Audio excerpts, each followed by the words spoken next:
Hi guys, ഇതാണ് the green meat roast. കഴിഞ്ഞ ദിവസം ഞാനിത് ആമസോണിൽ നിന്ന് ഓർഡർ ചെയ്ത് മേടിച്ചതായിരുന്നു.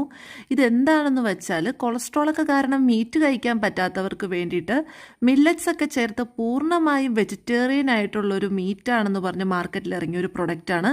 ഞാനിത് ആമസോണിൽ നിന്നാണ് മേടിച്ചത്. കഴിഞ്ഞ ദിവസം ഏഷ്യാനെറ്റ് ന്യൂസ് എല്ലാം ഇതിനെപ്പറ്റിയൊരു ന്യൂസ് ചെയ്തിട്ടുണ്ടായി. അപ്പോൾ ഞാനിത് ഓർഡർ ചെയ്ത് വീട്ടിൽ കുക്ക് ചെയ്യാൻ നോക്കിയപ്പോൾ പുറമേ നിന്ന് കാണാൻ മീറ്റ് പോലെയൊക്കെ ഉണ്ടായിരുന്നു. പക്ഷെ ഞാനിത് ഉണ്ടാക്കി കഴിഞ്ഞതിന് ശേഷം ടേസ്റ്റ് ചെയ്യുന്ന വീഡിയോ എടുക്കാനായിട്ട് എനിക്ക് പറ്റിയില്ല. കാരണം എനിക്ക് പേഴ്സണലി ഇത് തീരെ ഇഷ്ടപ്പെട്ടില്ല. കാരണം മീറ്റിൻ്റേതായ യാതൊരു ടേസ്റ്റും ഇല്ല. പക്ഷെ എന്നാൽ വായിൽ വയ്ക്കാൻ കൊള്ളാവുന്ന എന്തെങ്കിലും ഒരു രുചി ഉണ്ടാവട്ടെ എന്ന് വിചാരിച്ചാൽ അതുമില്ല. നമ്മളിത് പ്രത്യേകിച്ച് കുക്ക് ചെയ്യേണ്ട ആവശ്യമൊന്നുമില്ല. ഇത് ഓൾറെഡി റെഡി ടു ഈറ്റ് എന്നുള്ള രീതിയിലാണ് വന്നത്. ഞങ്ങൾ പാൻ ചൂടാക്കി കുറച്ച് ഓയിൽ ചേർത്ത് ഇത് നേരെ കുക്ക് ചെയ്തെടുക്കുമായിരുന്നു. എന്ത് തന്നെയായാലും എനിക്കും എൻ്റെ ഉമ്മാക്കും ഇത് പേഴ്സണലി തീരെ ഇഷ്ടപ്പെട്ടില്ല. കാരണം ഇതിനങ്ങനെ പ്രത്യേകിച്ച് യാതൊരു മീറ്റിൻ്റേതായ ടേസ്റ്റോ അല്ലെങ്കിൽ എന്തെങ്കിലും വെജിറ്റബിൾസിൻ്റെ യാതൊരു ടേസ്റ്റോ ഉണ്ടായിരുന്നില്ല.